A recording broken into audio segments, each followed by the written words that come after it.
Bum bum ba bum bum bum bum bum.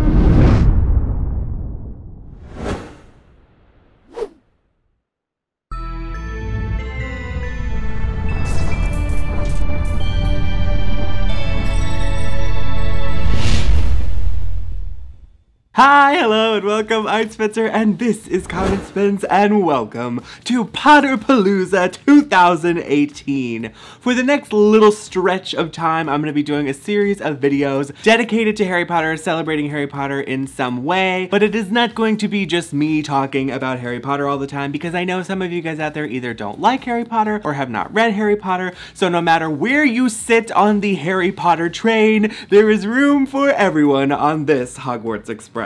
And to kick off the festivities, I'll be doing the HP Spells book tag, which is a book tag dedicated to a lot of different spells from the Harry Potter universe and attaching books to those different spells. So, without further ado, let's work some magic and talk about some books. The first spell is EXPECTO PATRONUM, which is a childhood book that has fond memories. And for this, I have probably unsurprisingly chosen Harry Potter and the Sorcerer's Stone, or in this case, Harry Potter and the Philosopher's Stone, because there is no book series in my life or from my childhood that has more importance or shaped me more than the Harry Potter series did. I have mentioned this story before, but this book was actually recommended to me by my 4th grade teacher. She had heard about it and told me that she thought I would really like it and that I needed to get a copy. So I did, and my father actually read it to me. We read it together, and it was my first foray into the world of Hogwarts and Harry Potter and all things magical, and I've honestly never come back since. Spell number 2 is EXPELLIARMUS, which is a book that took you by surprise. There were honestly quite a few that I could have chosen for this one. However, I wanted to talk about Mr. Penumbra's 24-Hour Bookstore by Robin Sloan, because I read this a couple of months ago, and ever since then I continue to think about it because it really just surprised me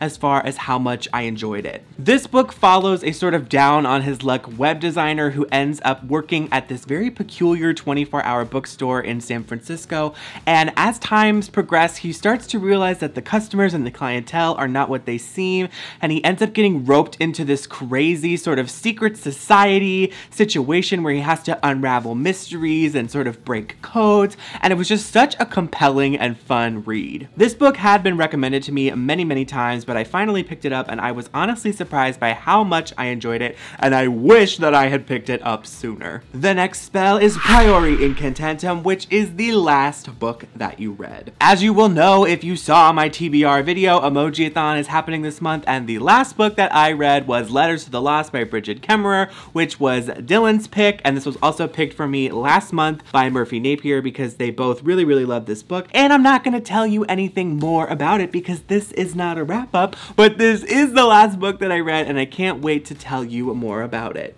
Spell number 7 is ALOHAMORA, which is a book that introduced you to a genre that you had never considered before. This was a very easy pick for me, and that book is Nimona by Noelle Stevenson, which was picked for me by Chelsea from Chelsea Darling Reads just last month as my first foray into graphic novels. This book follows a super witty, sassy, endearing young protagonist who is a shapeshifter called Nimona, and she is sort of apprenticing with this supervillain, if you will, and they are working to try to take down the heroes who are not actually as heroic as they seem. This book was so much fun, and I honestly can't believe I had never read a graphic novel until just last month, because after reading one and enjoying one and just having so much fun with the experience, I can't wait to see what the graphic novel genre has to offer, because I know there are tons of them out there, and I'm absolutely obsessed with exploring it thanks to Nimona. The next spell is RIDDIKULUS, which is a book that made you laugh. And for this one, I easily chose Gentleman's Guide to Vice and Virtue by Mackenzie Lee,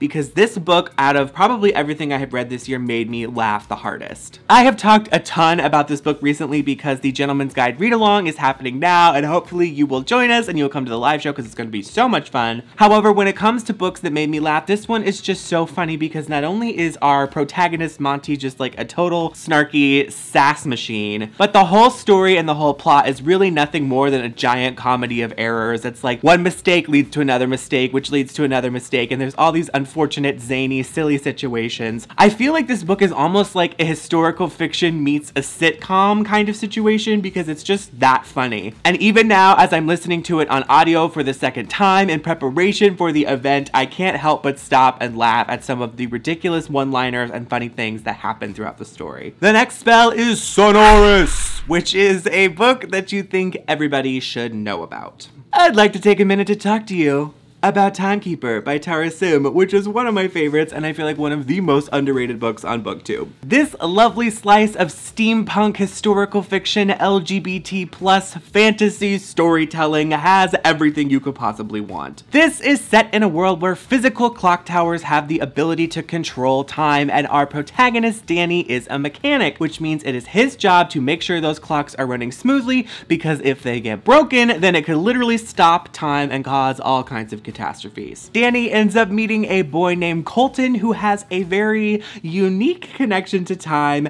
and the relationship that they form will certainly lead them on a crazy adventure. I love this book for so many reasons. The writing is adorable, the relationships are adorable, I think that the steampunk fantasy setting is really interesting, and I love books that deal with time and time travel and time magic, so this is one that's just perfectly right up my alley, and it's one of my favorites. The next spell is Obliviate, which is a book or a spoiler you wish you could forget having seen. For this one, I'm absolutely gonna have to go with the Divergent trilogy because I ended up getting spoiled for this one when I was like in the middle of book 2. So I don't think I've actually ever told this story before, but I read Divergent when it initially came out and I was like all about it because that's back when I was super into dystopian novels. That was like my favorite genre. And then I lapsed and I didn't read the next one until the third one had come out, and then the movies were starting to come out, so I was like, oh, I need to go back and read these. I started to read Insurgent and then I heard the spoilers for what happened at the end of book 3, but once I knew the ending and I knew everything that was gonna happen, I like wasn't interested anymore, and then the whole movie franchise kind of imploded and they're not even like making the final movie anymore. I don't really know all of the details of what happened, but basically this entire franchise just went up in flames and I was not wanting to be there when the fire broke out. So if there was a series I wish I hadn't been spoiled for, it was this one, because I probably would have enjoyed getting to that experience myself, but in the end it might be better that it happened that way because it saved me from a lot of headaches.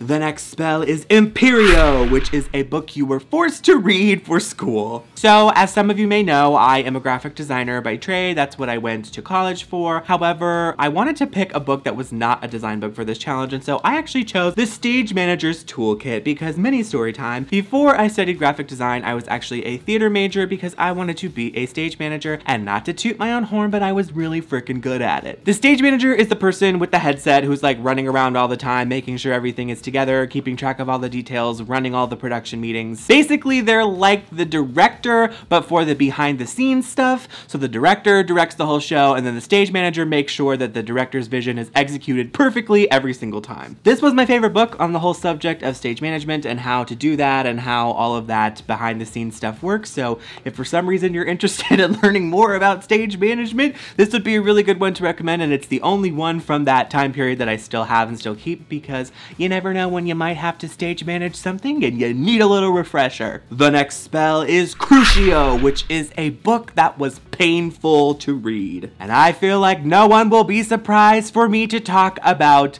The Surface Breaks by Louise O'Neill, which is my most hated book of all time. And in case you don't believe me, I made a whole 20-minute video ranting and raving about this book, which you can check out if you haven't, because you need to know that this book is hot garbage, and I literally never touch it without a glove because it has toxic energy. So this is the perfect book for this question because I even cracked a joke that I feel like this book is like a Horcrux and it's full of dark energy, and if we're talking about torture, this book was pure torture to try to get through. And last but definitely not least, the wickedest spell of them all, AVADA KEDAVRA, which is a book that could kill. So there are a lot of different ways you could interpret this question, but I decided to go the funny route and choose They Both Die at the End by Adam Silvera, because a book that could kill, they both die at the end. But Thank you, I'm here till Thursday. This book follows two young boys who get a mysterious call from a company called Deathcast that tells them unfortunately within the next 24 hours they are both going to die. They end up meeting on an app called Last Friend so that they can spend their final hours together and have new experiences and do new things on their last day. So the story is all about the adventures that they have on that day and the relationship that they form and the things that they learn about themselves and about each other before the novel comes to a conclusion. This is not my favorite of Adam Silvera's novels, however, it's definitely a worthy contender and it fits right in with the rest of his catalog, and I know there are a lot of people out there who love this as their absolute favorite Adam Silvera novel. So if you're looking for something with LGBT+ themes, and of course that gut-wrenching feeling you always get from an Adam Silvera novel, this is a really great one to pick up. You might want to bring tissues though. Alright you guys, that's gonna do it. That is the beginning of Potterpalooza 2018 with the HP Spells tag. If you think I did a good job, you can do me a huge solid by hitting the thumbs up button and subscribing to my channel. I make new videos literally all the time, and I would love for you to be a part of my bookish family. In the comments below, let me know what you would have picked for some of these challenges, particularly books that were torturous for you to read, or books that have really fond memories associated with them. I would love to know some of your favorites and least favorites out there. That being said, I'm gonna go ahead and wrap this video up, which means please remember, wherever you go and whatever you do, always practice good, common Spence. I hope to see you next time.